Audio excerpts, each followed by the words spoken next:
श्री परमात्मने नमः। ओं वासुदेवाय नमः। ओं व्यासदेवाय नमः। ओं जगन्नाथदासाय नमः। हे माँ सरस्वती तमें कंठरे बस कंठरे बस। अतिबड़ी जगन्नाथ दास रचित श्रीमद् भागवत महापुराणर दशम स्कंद गोपलीलार अष्टादश अध्याय आज आम शुणा। एठारे दावाग्नि मोचन कथा कहुଯାଇଛି। 18 अध्याय कालीय सर्पको पेशी नागालय वन नलु गोपगण श्रीकृष्ण कले परित्राण।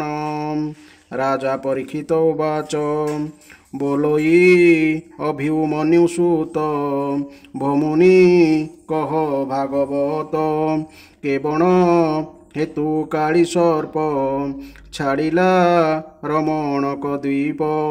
गरुड़े केउ अपराधे पशिजे थिला काली हृदे।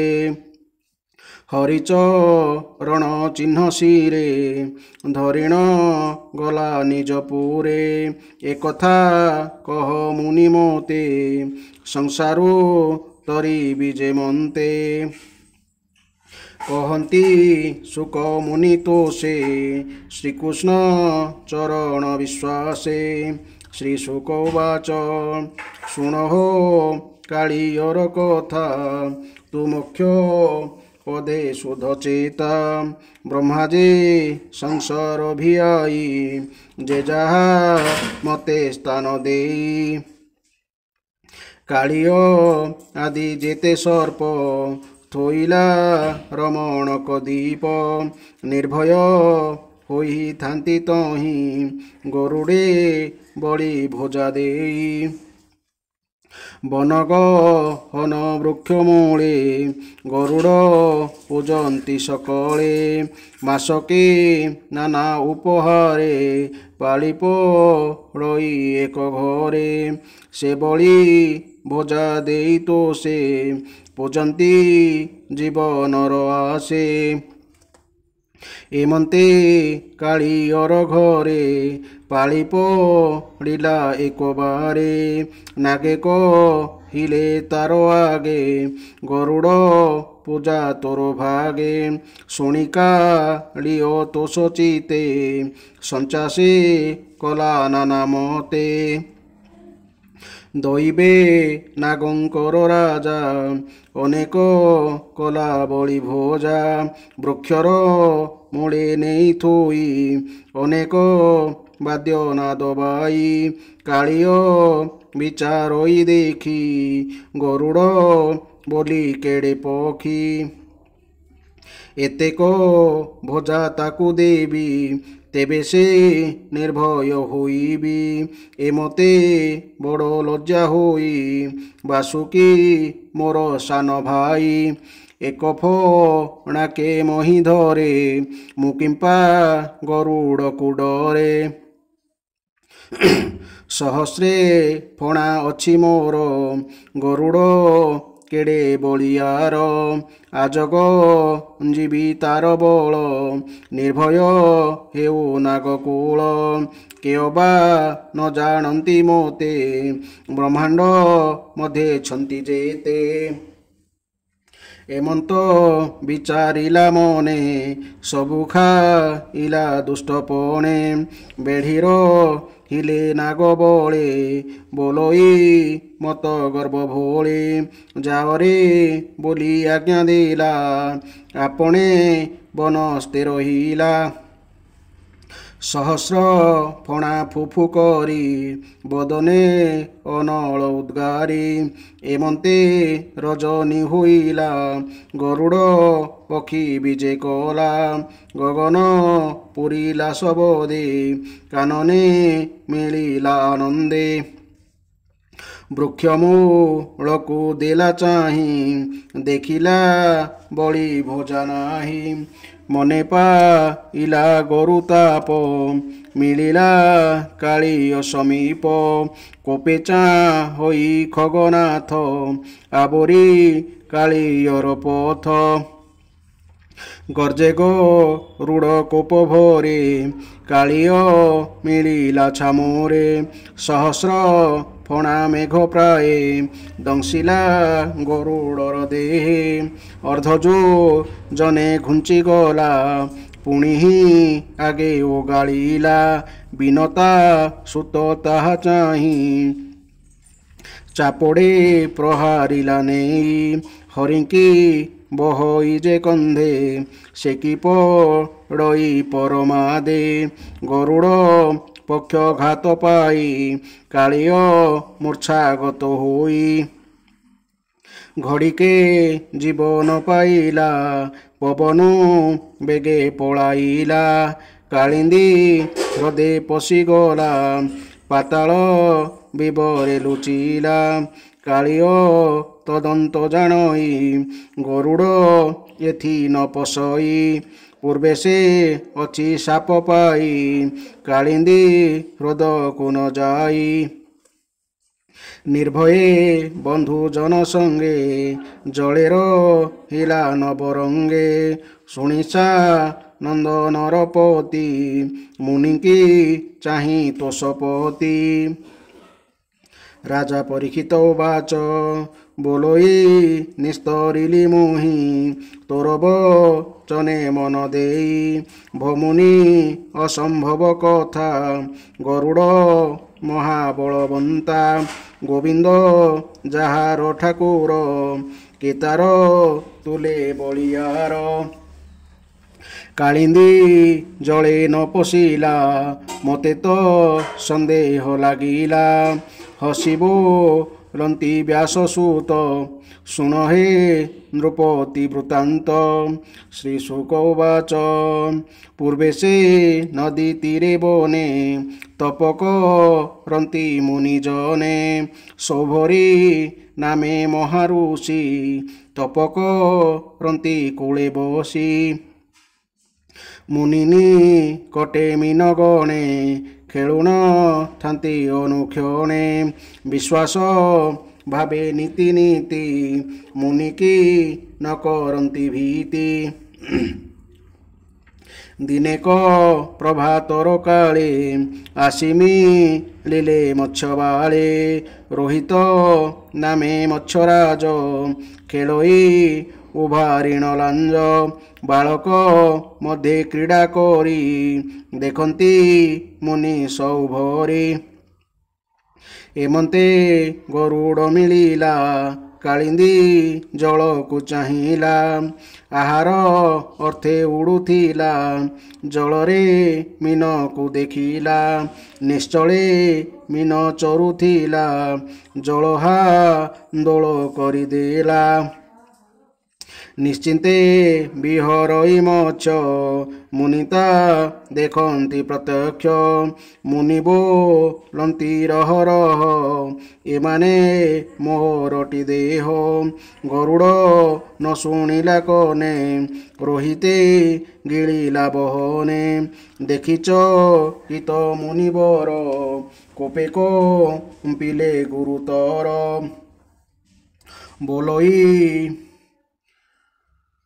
ବୋଲନ୍ତି ହରିଙ୍କିଏ ବହି ଏହାକୁ କୋପ ନ ଯୋଗାଇ ମୁଁ କଲେ ଏହାକୁ ବିନାଶ କୋପ କରିବେ ପିତବାସ ଏମନ୍ତି ଚିତ୍ତ ସ୍ଥିର କରି କୋପେ ବୋଲନ୍ତି ସୌଭରି ରେ ଗରୁଡ଼ ଏଡ଼େ ଗର୍ବ ମୋତେ ଦେଖାଇଲୁ ସ୍ୱଭାବ ମୋହର ମନେ ଦେଲୁ ତାପ ଉଚିତେ ଘେନ ମୋର ସାପ କାଳିନ୍ଦୀ ହ୍ରଦେ ନ ପଶିବୁ ଜୀବନେ ଯେତେ କାଳ ଥିବୁ ଯେବେ ପଶିବୁ ଦୁଷ୍ଟପଣେ ଭସ୍ମ ହୋଇବୁ ତତକ୍ଷଣେ ଶୁଣି ପଳାଇ ଖଗବର ମିଳିଲା ଆପଣା ମନ୍ଦିର ତାହା କାଳିଅ ଥିଲା ଜାଣି ଲୁଚି ପଶିଲା ମନେ ଗୁଣି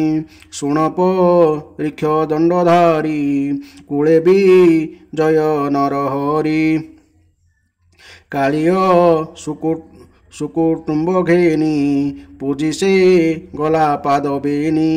କୃଷ୍ଣର ଦେଖିନ ବଦନ ଆନନ୍ଦ ଯଶୋଦାର ମନ। ଗୋପୀ ଗୋପାଳେ ବେଗେ ଧାଇଁ କୋଳକ ରନ୍ତି ଚୁମ୍ବ ଦେଇ। ହରିଙ୍କି ପାଇ ତୋଷ ଚିତେ ଚିନ୍ତା ଛାଡ଼ିଲେ ହୃଦଗତେ। କୃଷ୍ଣଙ୍କୁ ଦେଖି ହଳଧର କୋଳକ ରନ୍ତି ସ୍ନେହ ଭର।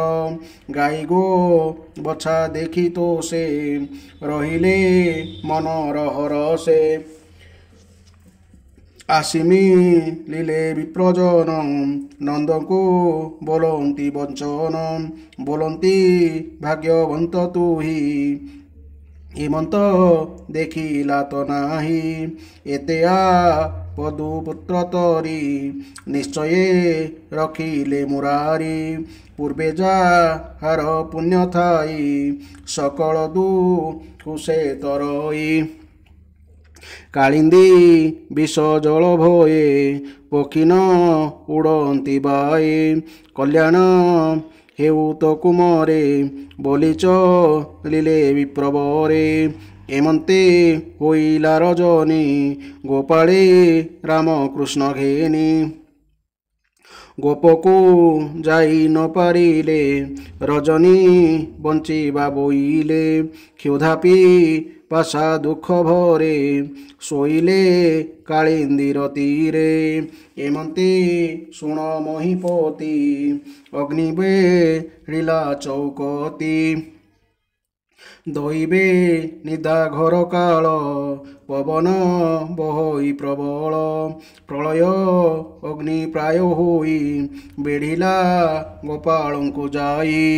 ନିଦ୍ରାରେ ନ ଜାଣନ୍ତି କେହି ରଜନୀ ଅର୍ଦ୍ଧ ଅଛି ହୋଇ। ଏମନ୍ତେ ଗୋପାଳ ଦେଖିଲେ ବେଗେ ଶୟନ ଉପେଖିଲେ। ଅଗ୍ନି ଜଳଇ ପରଖର ପବନ ଯୋଗେ ବଳିୟାର। ଦେଖି ଗୋପାଳେ ଖର ତରେ ପଶିଲେ କାଳିନ୍ଦୀ ଭିତରେ।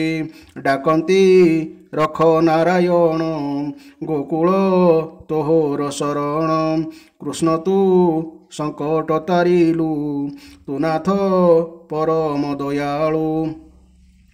ଏବେ ପଦୁ ରଖ ତୁହି ଅନାଥ ହୋଇଲୁ ଗୋସାଇଁ। ଗାଈ ଗୋପାଳ ପୁଅ ଆଦି ଅନଳ ଆଣିଲା ନିରୋଧୀ।